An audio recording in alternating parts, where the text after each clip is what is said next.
Dernière fois, comme chaque fois que j'ai un petit moment à moi, eh bien je me suis engouffrée tout simplement dans les bas-fonds du paranormal pour ne pas changer.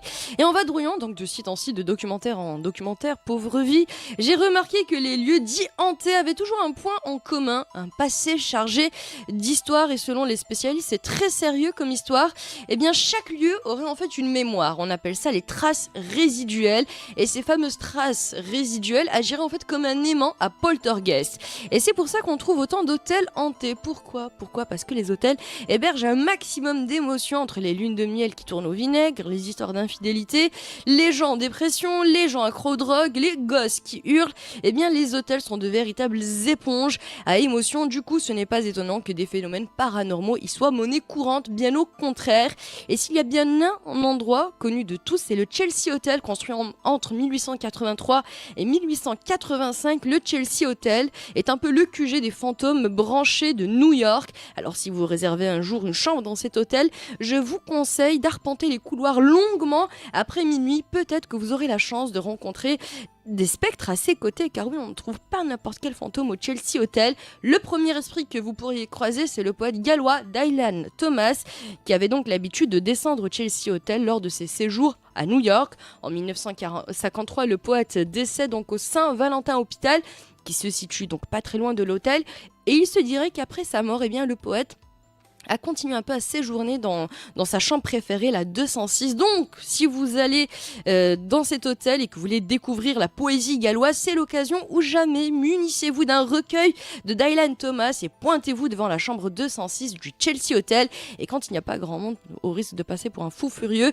eh bien, déclamez quelques petits vers en prose. Il se fera un plaisir de vous parler de métaphores filées, de césures et autres figures de style. Et si vous êtes plus branché musique, eh bien le Chelsea Hotel, c'est aussi the place to be pour vous, puisque c'est là que le bassiste des Sex Pistols, Sid Vicious, a tué sa petite amie Nancy Spungen.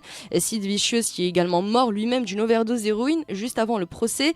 Et apparemment, plusieurs personnes auraient croisé Sid Vicious dans les couloirs, errant et appelant à l'aide. Et si vous êtes téméraire, vous pouvez même, pourquoi pas, improviser un duo entre Sid Vicious et le poète Dylan Thomas. C'est à vous de voir. Sinon, eh bien, il y a aussi l'hôtel Talbot à Handel en Angleterre. Superbe hôtel, rien à dire, sauf qu'il faut éviter l'escalier principal. Pourquoi l'escalier principal ? Car il a été récupéré donc du château Fotheringhay, là où la reine Mary Stuart a été exécutée.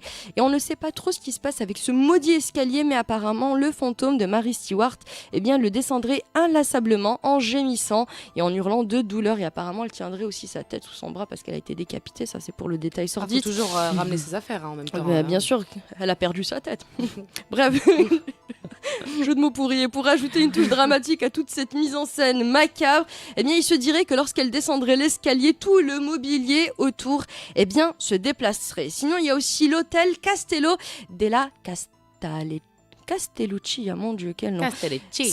Castelluccia, à Rome, en Italie. Parfait pour les vacances en amoureux, avec un arrière-goût de paranormal. Si votre chéri raffole des histoires de fantômes et de dîner aux chandelles, c'est véritablement le bon plan, puisqu'entre deux bouchées de salade caprese et de raviolis relevés au basilic sauvage, eh bien, vous pourrez apercevoir moult fantômes, puisque cet hôtel a été bâti dans un lieu historique. Et l'hôtel donc Castello della Castelluccia est hanté par 3 fantômes, et pas n'importe lesquels, s'il vous plaît, puisqu'il habiterait celui de l'empereur Néron, qui se promènerait régulièrement dans les jardins. Alors après, si vous préférez le glamour, les paillettes, direction Los Angeles, à l'hôtel Roosevelt, est situé sur le Hollywood Boulevard. Il avait ouvert ses portes donc en 1927, et c'est un des hôtels les plus célèbres et les plus hantés du monde. Vous pourrez croiser pêle-mêle le fantôme de Marilyn Monroe, Clark Gable et sa femme Carole Lombard. Apparemment, les manifestations seraient tellement nombreuses que même le personnel de l'hôtel, eh bien, n'y prêterait même plus attention. Et il n'est pas rare que des touristes résident justement dans cet hôtel, dont le seul et unique but est d'invoquer donc les esprits des étoiles hollywoodiennes. Donc si vous marchez un jour dans cet hôtel et que vous voyez des des séances de spiritisme, eh bien ne paniquez pas, c'est absolument normal. D'ailleurs, la femme du magicien et de l'illusionniste Harry Houdini, pendant une décennie, organisait une fois par an une séance de spiritisme sur le toit donc de ce même hôtel avec des invités. Il y avait un cocktail après, tranquille.